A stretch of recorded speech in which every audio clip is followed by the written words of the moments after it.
Okay, so let's actually give a little bit of a rewind and then go into t-test.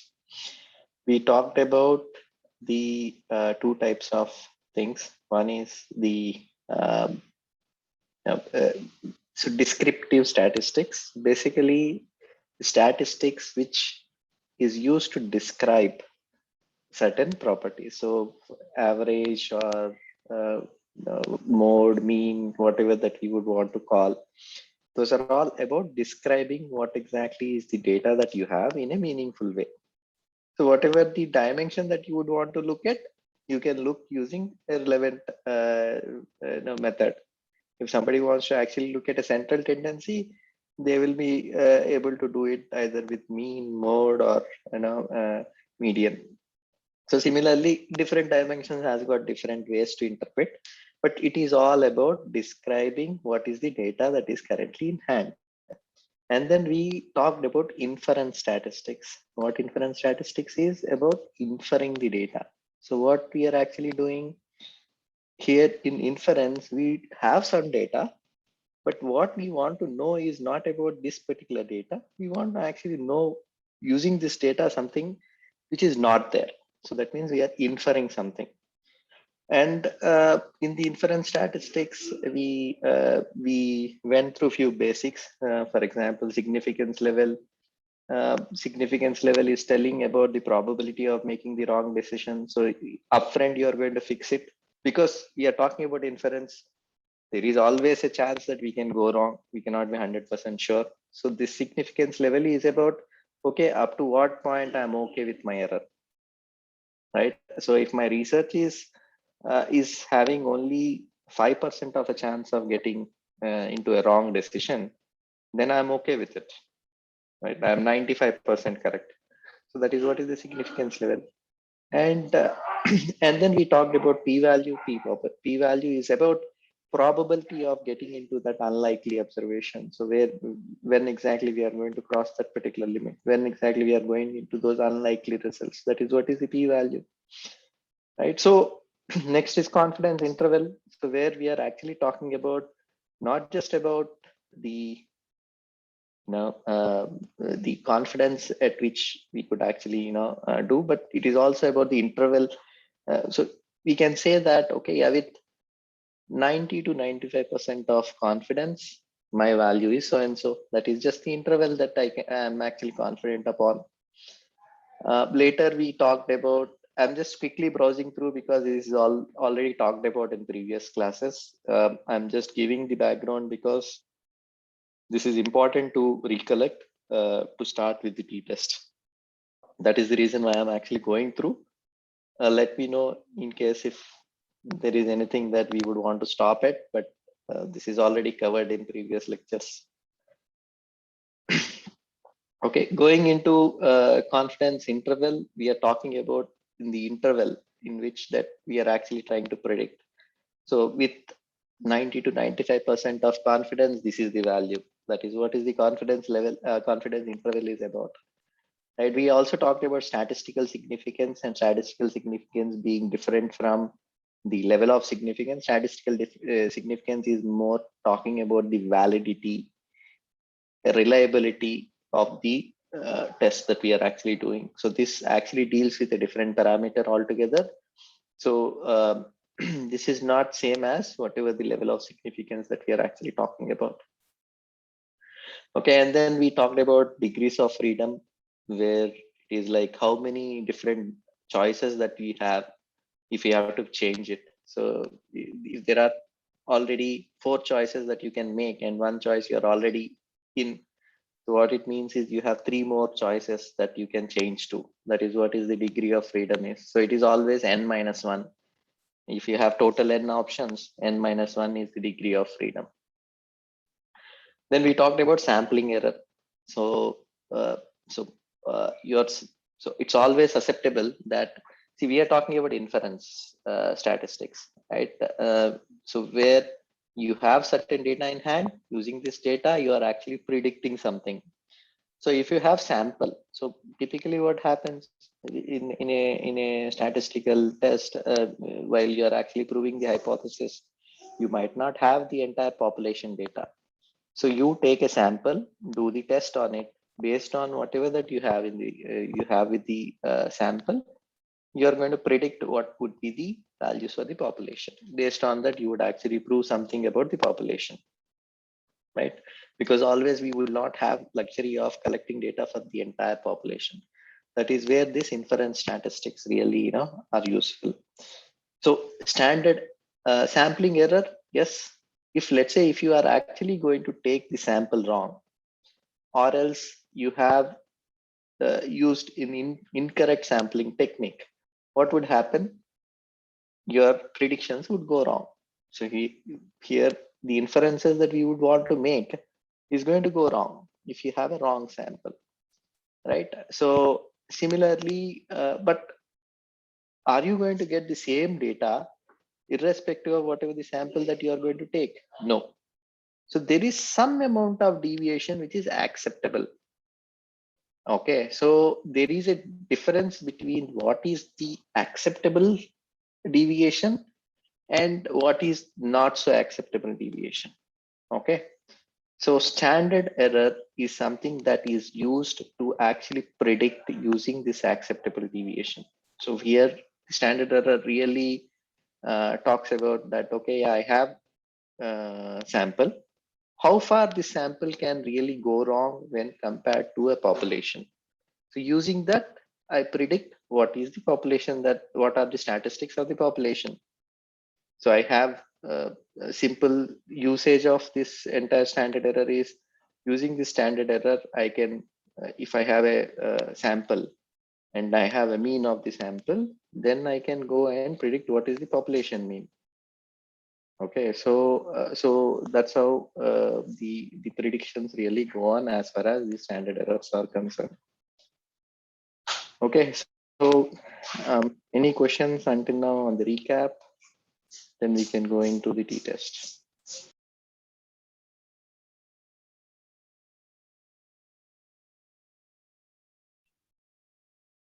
That's good. Are there any special circumstances that we take t-test? Yeah, I'll come to t-test. I'll describe anyway t-test. So, so now until now we talked about estimating the population parameters using the standard error from the inferential statistics. So now, in a typical thing, so you have a hypothesis that that is actually to be made, and you want to actually test your hypothesis. Okay, so so Vasudha, to answer your question, we are talking about degrees of freedom. Okay, so what it means degrees of freedom is, let's say you have total 4 choices. Okay, and you have actually chosen one choice already. You are actually, you are on one choice. Now, how many more choices that you can make? Okay, understood. Thank you. So that is why it is always 1 n minus 1, N minus because 1. Okay. it discounts the option which you are already in. It is Okay. talking about how much of freedom that you have. Okay. Okay. Thank you, So sir. yeah. So coming back to the t-test, right? So in a given hypothesis, now you have a hypothesis and you really require to prove a hypothesis. For example, see this particular example where you want to really find, okay, the difference between the growth of plants. So you have seeds, and these seeds are genetically modified, and let's say you want to actually analyze their growth. So if you actually put in a poor soil and a fertile soil, and you want to identify the variation on how exactly it fares in the poor soil, how exactly it fares in the fertile soil. Okay, so now when you put these seeds, you would not really see all plants growing at the same size, right? So there is a natural variation when it comes to these particular plants, and those natural variations could be of various parameters. So when you are trying to compare plant to plant, let's say I'm going to exactly measure how many centimeters are going to be there in this soil, and I'm going to measure how many centimeters are there in this particular soil. And then if I'm going to actually compare these two, will I be getting right results? Because I would not be knowing what is that which is a natural variation and what is that which is an abnormal variation. But my hypothesis is more about finding the abnormal variation to prove that, okay, yeah, in the fertile soil, these seeds really grow better. And I don't care about the natural variation here. So here we are really comparing two groups, and these two groups, I'm actually testing it whether they are actually equal or not equal. Okay, so this is where t-test is going to be useful. So not only that, so it is also useful to check whether you have an abnormal sampling value. So that is a different kind of way of using t-test, where you can say that you have a sample, whether the sample really is reliable or not. If you want to check, you can use t-test to actually check where exactly your sample really falls under. But there are the main use about the t-test is about really comparing these two groups or testing your hypothesis. This is one of the way to test your hypothesis. Okay, and as I said, the main reliance is, you can always say that comparing is just about you take this particular apple, compare it and do it. But it is not so simple, because you need to discount those natural variations and only find out the abnormal variation in a statistical way. Okay, and the abnormal variation has to be significant enough to tell that yes, this is abnormal. You can't have very little variance and say that, okay, yeah, my fertile soil is really good. So that you might really say that no, this is just by chance. It is just a variation because of genetics of these particular seeds, not really because of the soil, right? So you need to actually, you calculate something called as a t. So how do you do it? So you calculate something called as a t statistic, so which we'll go through the process of how exactly we do it. And then we will check whether this t statistic is significant enough or not. Because if it is not significant, what we are saying is this is just by chance. The difference is not there. Whatever the difference that is there is just by chance. I'm not too sure. I don't have 95% of confidence to say that the difference that I found is significant. That is why what we do, we calculate t statistic, check in the table based on our level of significance, how much confidence that we would want to have. If it is 95%, we go and check in the table, 95%. Okay, yeah, what is the value? I got the statistic of 2, and according to table, it is 4, right? Now, what do I decide? Whether it is significant or not? No, it is not significant. It has to be more than that. So that means I don't have a proof that my soil is fertile or better soil. Okay, is it clear until now as far as the purpose of the statistics is concerned, or t-test is concerned?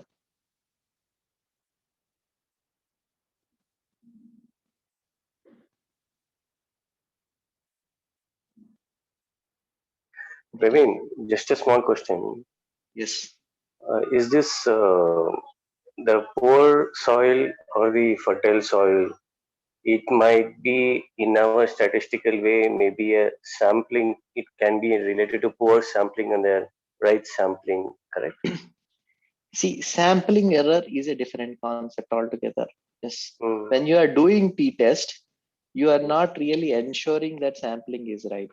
Okay. So you already took a sample, and assuming that you don't have any sampling error, you are just checking for a standard error. So basically, Yeah, it's not even standard error. You are checking for, you're discounting, saying that, okay, yeah, whatever the variation that you are finding between two sample is not really, significant, or it is significant. That's all. Okay. So keep sampling error outside. The sampling error is a different domain altogether. All right. Okay. So assume that you did sampling well and you have enough sample size, and now you are doing t-test to make sure that everything is fine. Mm.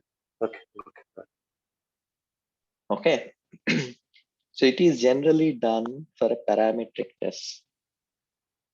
Okay, because it involves checking the standard deviation, mean, and all those stuff. So you do have a quantitative variables here. Okay, so this falls under parametric test. So there are other thing. I mean, we would have actually talked about z-score. Whether z-score is can be used for a t-test. Yes, the z-score is an alternative for t-score.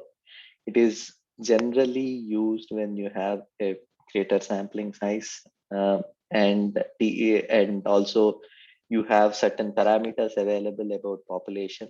It's not that everything you are guessing. If you have a standard deviation and variance for the population, then there are other methods to predict. But you don't know anything about population, then this t-test is one of those particular tests which can actually test your hypothesis. Okay, so basically this is so useful that most of the times it will fall under this particular category. Most of us might not know anything about the population. We cannot really say that what is the average growth of a plant in for the entire field. So we might not really have those particular parameters. So most likely you would actually end up doing t-test whenever you are actually testing the hypothesis. Okay. So whatever the statistic that you are getting, right? So this statistic is something which is pretty much correlated with the other things, right? I mean, this statistic can be converted into the other scores as well, which is not really something that you would really require to know at this particular stage. But if you are wondering about whether can I get the p value based on p value, etc., etc., yes, you will be able to actually get. Okay, and so whether I can convert t-score into z-score and those kind of things, yes, there are actually ways to convert these statistic into the other statistics. Okay, but I don't think we would have to do in our syllabus. But net to net, what you need to actually understand is there is some amount of correlation between those statistics that we are talking about and the t-statistic. So now there are various types of t-test. We understood that it is generally generally about comparison, right? I mean, you have two groups and you are actually comparing. So I also talked about is you can compare just a sample. So this is also used to test your sample. I don't have two groups. I have population and I've got a sample. If I want to test whether I got the right sample or not, I can use this particular test. Okay. So basically you have one sample, on that you can do t-test. You have two samples and you are trying to actually you have two samples, and then you are trying to actually find the differences between these two, whether you have any difference or not. So just a moment, I'm getting multiple things from off it. Just hold on 1 minute.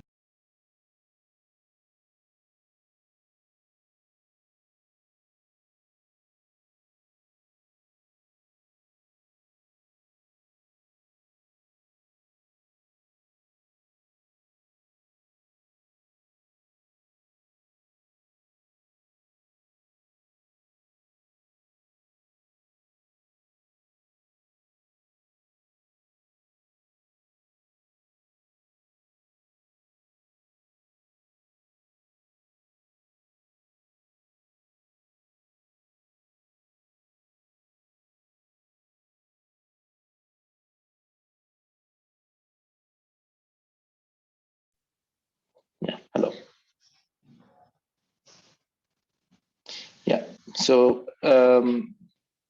so now so the third way is, see, in this particular thing we have two different groups which we are actually comparing and then testing.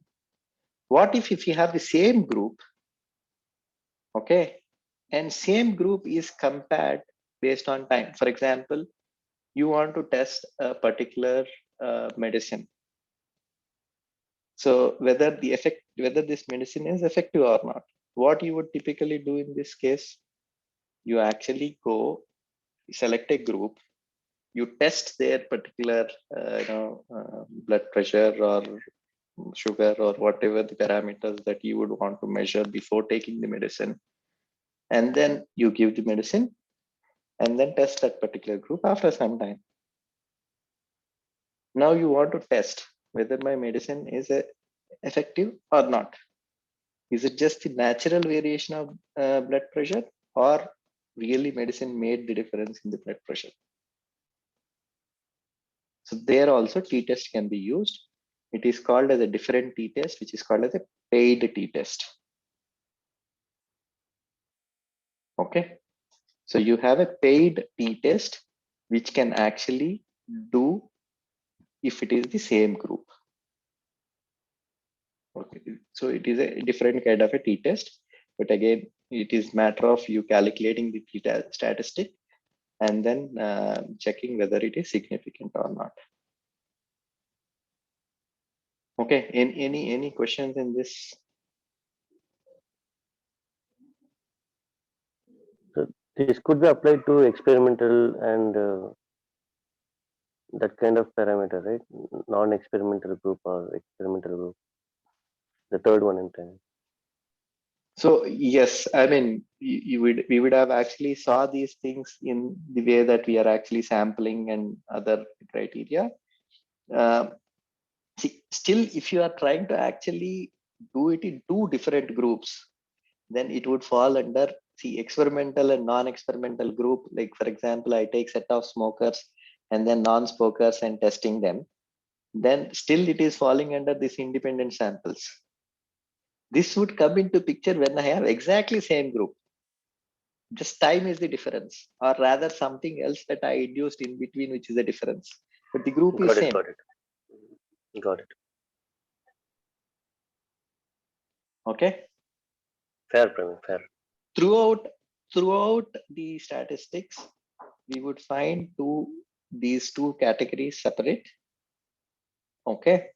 And there are different methods that are used when you are trying to actually do these independent samples, when you are actually trying to do with the same group. Okay, so algorithms, whether you are trying to actually find ANOVA or whether you are actually doing the variance, etc., the method that you would really follow for independent samples is different from the method that you follow when you have the same group. Okay, so here t-test is done in both the scenarios. There are certain statistics, statistical techniques which are just applied in one of these scenarios, specialized for these scenarios. Okay. Okay, so I already went through. Basically, it is the same sample that you are going to verify. If it is a paid sample, it's just the time or something else in between, which is going to be a variance factor, right? And does significance difference exist? So basically, now we are going into the problem solving. So before problem solving, is concept of t-test, where it is utilized, is clear?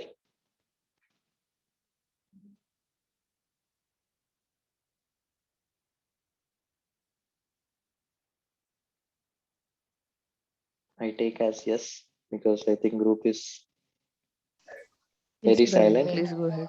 Yes, go ahead. Okay, so now let's take the example. Let's say you want to actually check the emotional intelligence score between male and female, and just want to actually tell whether this emotional intelligence score is male different to female, or both are same? So now this is where the you want to actually prove your hypothesis or test your hypothesis.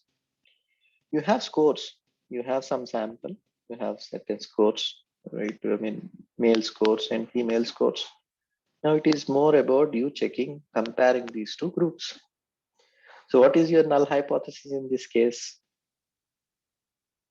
If you don't prove anything, that means there is no difference between male and female. This is the accepted fact. What is alternate hypothesis? There is a difference. I have certain scores, and based on these scores, I am telling that, okay, yes, I have a difference between the emotional intelligence of male when compared to female.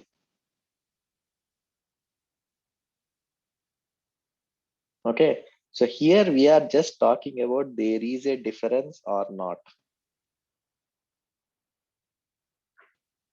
Okay, so how exactly you do calculate? So from the t-test, t-score, so the way that it really goes, you need to calculate t-score. That's it. And based on this t-score, you are going to check in a table, which is called as a t-table or whatever t-statistic table, and check whether whatever the score that you got is more than whatever that is there as a reference table or less than that. Okay, and based on that, you do an inference. Okay, that is the high level steps. So if I go into the next level, how to calculate t-test. So what you require to calculate t-test, you require to calculate average, which is mean of both male and female, and you need to calculate standard deviation of both male and female. Okay,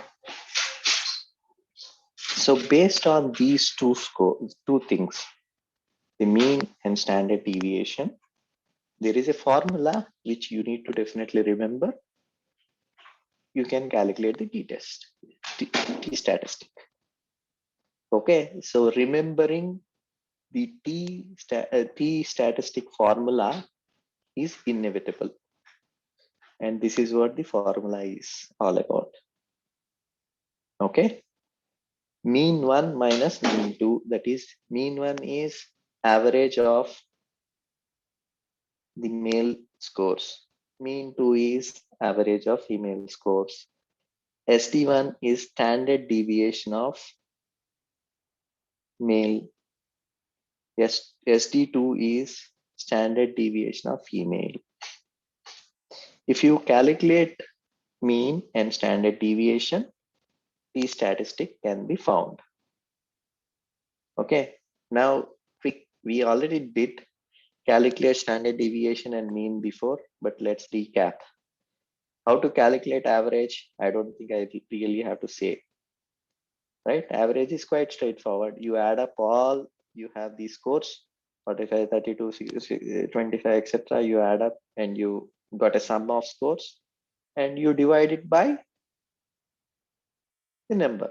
That is what is mean, right? So you have mean of male, which is 598, which is score, divided by 15. That is average of male score. Average of female score is calculated in the same way.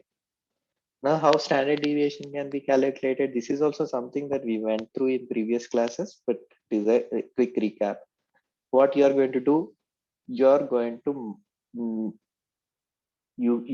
to minus the score, whatever that you have here, from the mean. Okay, so here what we have is 39.87. Okay, so 45, so I wrote this table wrong. It is score minus mean, not exactly mean minus score. It is score minus mean. Okay, so 45 is my score.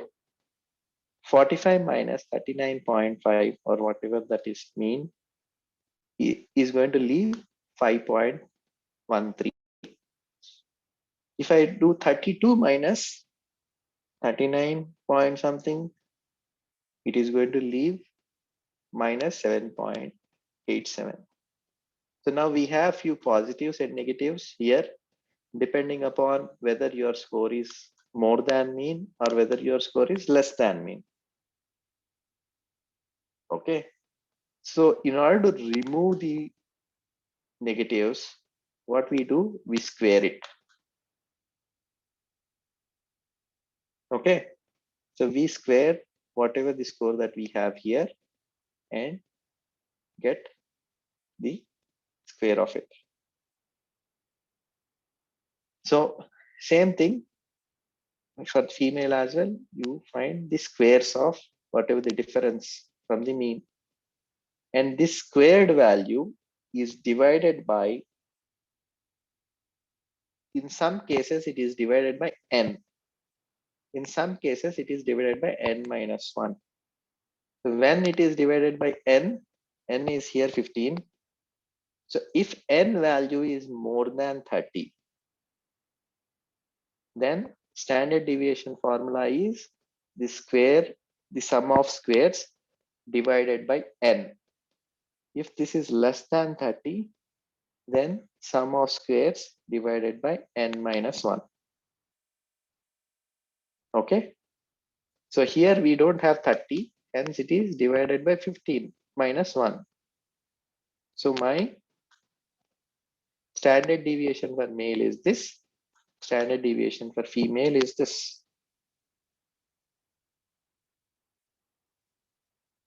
I mean, Okay. one question.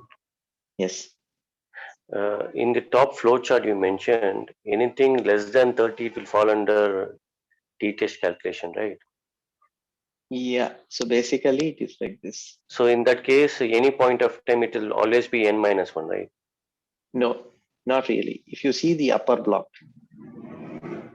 you need to know the population to go into Z score. If you don't know about population score, even lesser sample size, you will fall into T score. Okay. You got what I'm saying?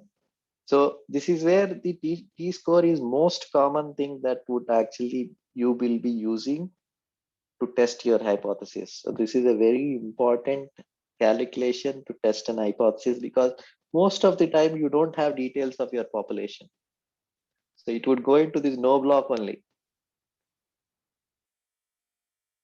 If you have a lot of deviation, if you have a lot of details, then it will go into this block.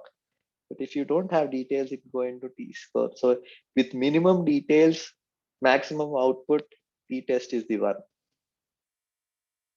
Got it, Praveen. Okay. So the methodology for T test is pretty simple, but it requires the practice. Why we require practice is because of this formula that we need to remember. Calculating mean is quite simple. Every one of us know. Calculating standard deviation is also not tough. Most of us would actually remember. So it is putting together the formula in terms of getting this particular T statistic. Okay. Once we know the T statistic, so now we find the degree of freedom. So now you have, what is the degree of freedom? We already know. For male, it is n minus 1. For female, you have another n minus 1, which is 15 minus 1, 14, 14 plus 14, 28. So using this degree of the freedom, we go to a table, which is called as a T statistic table. We have it in Wiki. So in case if somebody is searching for T table, we have it in Wiki. So where you can say that depending upon your level of significance, okay, depending upon your level of significance and degree of freedom, you go and calculate your, you predict what is there within the table. Okay, so now in this sum, we got something like minus 1.48. Whether P statistic can be negative or positive? Yes, it can be negative or positive. What negative means is your P statistic is on the left side of your normal deviation. So if you have a normal distribution, then normal distribution, there is a left side, there is a right side. Remember, there is an exercise that we have actually gone through where we are talking about the uh, left tail test, right tail test, two tail test, one tail test kind of a thing. Minus indicates that your value is in the left side. Do you really have to be concerned in this particular thing? Okay, no, not really. You don't have to worry about so much on this particular negative or positive. Just remove the symbol and then check with your critical value. Okay, so there are other uses of this particular minus. When somebody says to find only left tail, that means one tail test, then you are going to actually look at the table for one tail test and then say that, okay, yeah, whether this is significant or not significant. Okay, so as of now, just for simplicity, don't worry about this particular negative or positive value.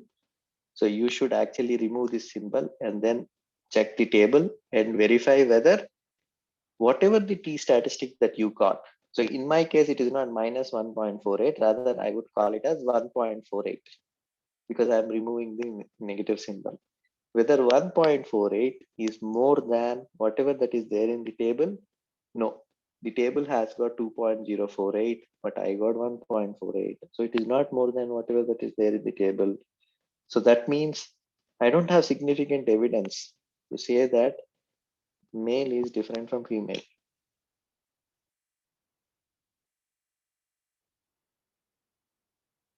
That's all about t-test. So what we can actually do now is we can take an hypothetical problem and let everybody solve it. Shall we do that?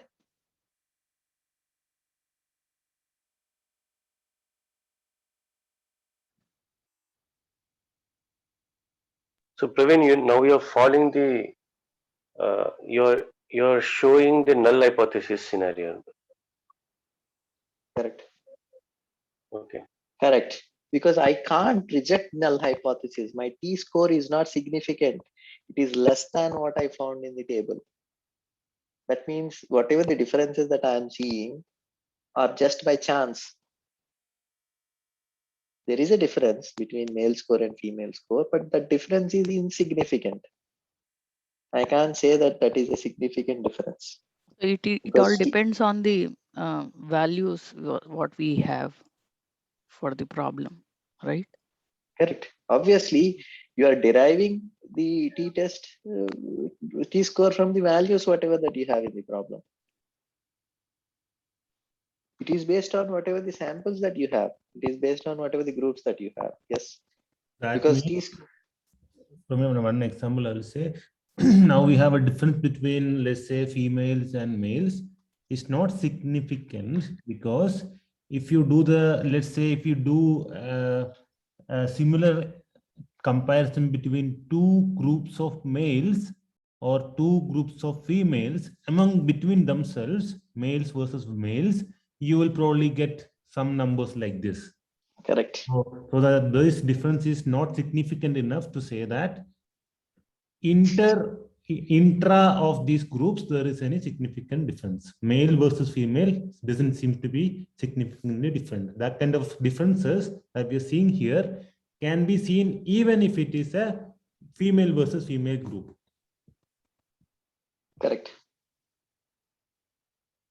That's the right explanation. So you mean to say, Prahash, so the whatever we have seen insignificance now, even it will be even more much micro level insignificance in terms if you are taking it within the same gender. That's what you're saying, correct? I mean, it is not about micro level. These micro level or macro level, it is more about saying that whatever the difference that I'm actually seeing here can be just by chance. Okay. I just selected a group based on whatever the sample that I have. So it is just by a chance that these two groups are different. Mm. I don't have Got it. significant proof that they are like concretely different. Okay, so Okay, this is okay. just by chance, because every individual is different, right? I mean, the emotional intelligence score could be different. So it is just by chance they are different, not really because of their gender. Got it, Prem, Praveen, got it. I have a question. See here, the mean M1 minus M2, it always, I mean, there are chances that the value can be minus the t value, but the table values are always positive, right? That is what I was saying. So when you are actually doing it, minus signifies that it is on the Difference. left side of the curve. Okay. Okay. So t statistic, you might get a negative value or a positive value, but when you are comparing it, remove that negative or positive. So for me, it is not minus 1.48. It's For just me, when I'm 1.48. 1.48, Okay.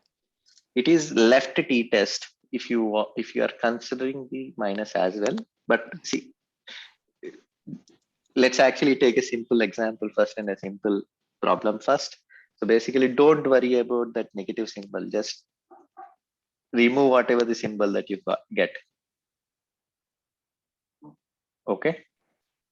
Okay, but what I meant to say, ask is, if we say mean one, difference mean two, difference between two means, then it would always be a positive value, Not really. no?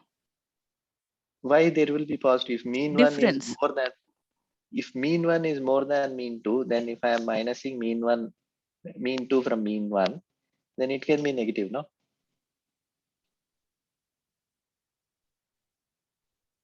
If Okay, mean one is less than mean two, in this case, I Mm. have mean one 39.87, mean two 47.53.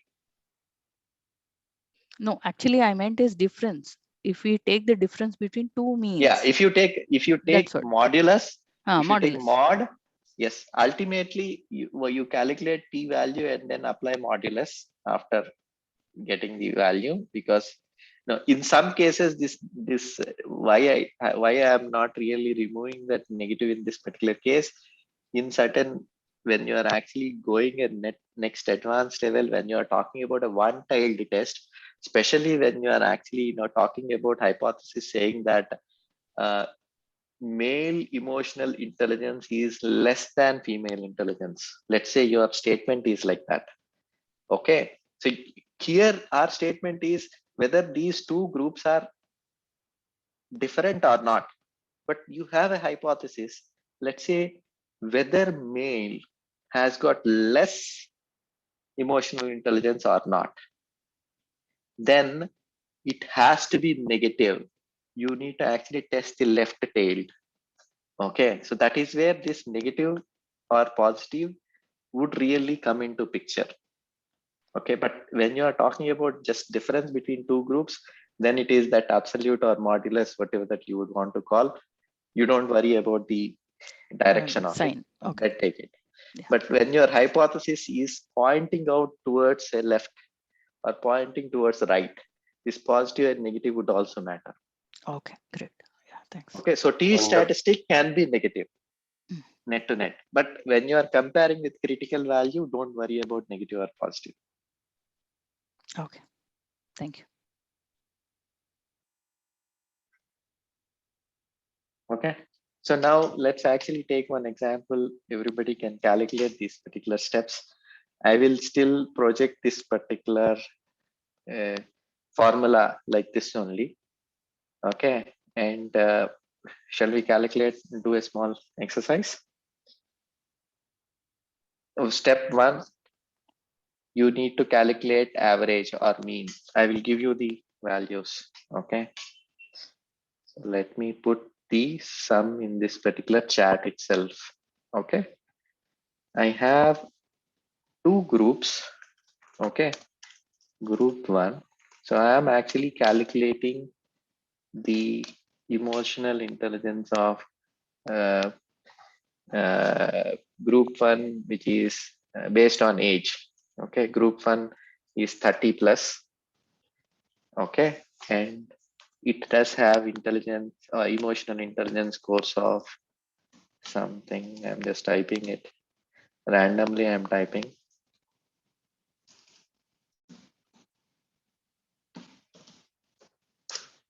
Okay. So now I have second group, which talks about 20 to 30 age group. Okay, they have a different set of uh, emotional intelligence scores.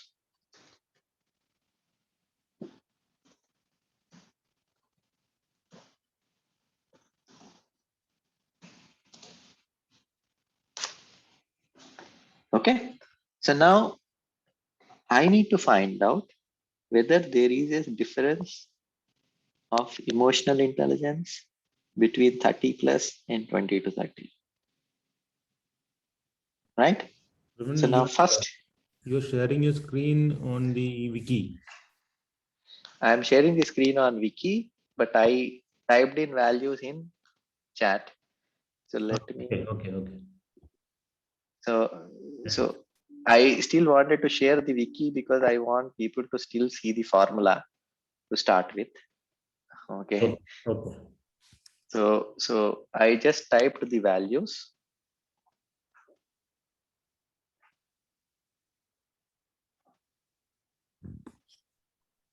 Okay. So basically now let's now let's check whether there is a difference of emotional intelligence between the age groups. Whether I want to prove whether age really matters as far as emotional intelligence is concerned or not. So first question to people while we are actually now seeing this is, what is the null hypothesis here if I do this? That there is a difference in the emotional intelligence levels. There is no difference, no? Yeah, the null hypothesis will be there is no difference No between difference, group A sorry, and sorry, group sorry. 2, There 1 is no and 2. difference between group A and group B. Correct. The null hypothesis is no difference between group A and group B. Okay. And alternate hypothesis, there is a difference. Okay. So now let's find out the first step of mean.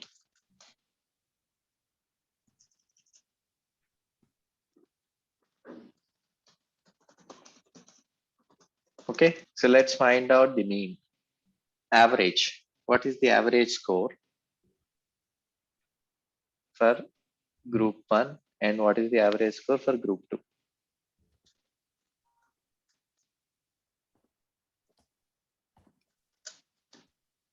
Even I am calculating 49.8. 49.8 for group 1. By 6. Correct. Yeah, mean is 49.83 for group 1. No, 8.3. Oh, correct.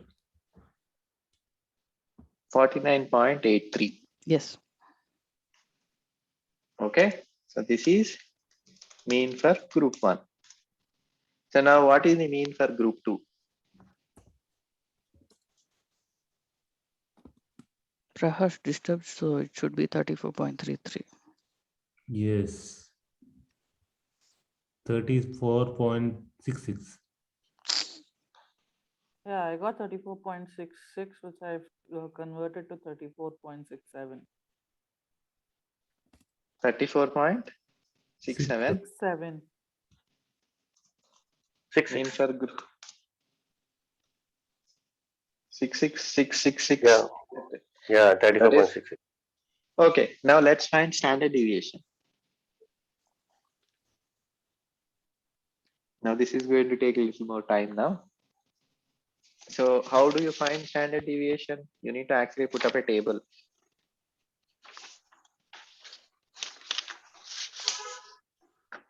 So Did people start doing it?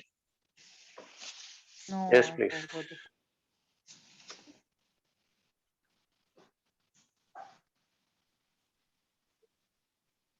I'm waiting for people to actually do it and tell me the answer. You have 34, 45, 56, 32, 56, 76 as scores. You have mean value of 49.83. X minus mean 225 for the first group. That was fast. I'm using Excel sheet. Nobody gives you Excel sheet in the exam. Oh, true, yeah. Mm. So Not don't take even Praharsh as scientific. competition. Wait, Not I even forgot- scientific calculator. No, I forgot the formula. See? What is it? standard deviation. Value minus the mean X minus X bar, whatever, A minus A bar. square. So basically, Yeah.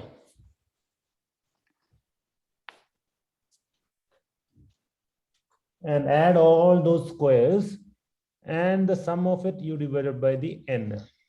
I'm giving a small clue by showing the small table. This is only clue. This is not complete thing.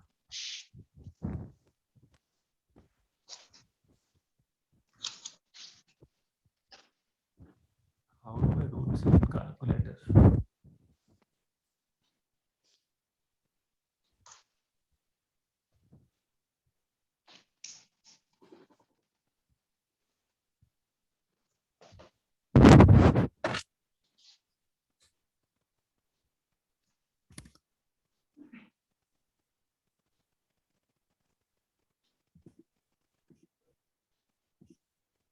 Can you see my table? Yeah. So this is just to give a clue. This is 15.83 into 50.83. Are you This sharing is something? 4. Yeah, his other window. Where are Other you? window of me. I have two windows. Ah, okay. So this is to give a clue. Got it. Thank you. And then you find the sum here.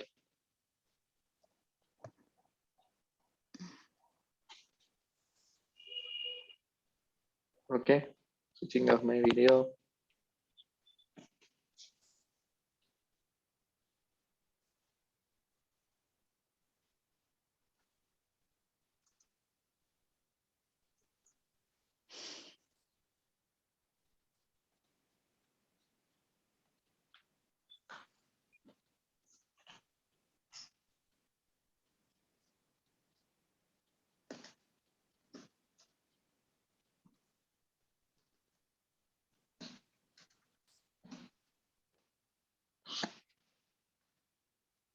Are people alive? Very much. Maybe I am sleeping. The right question is, are we awake, not Yeah. alive? Okay. Not much difference in my case.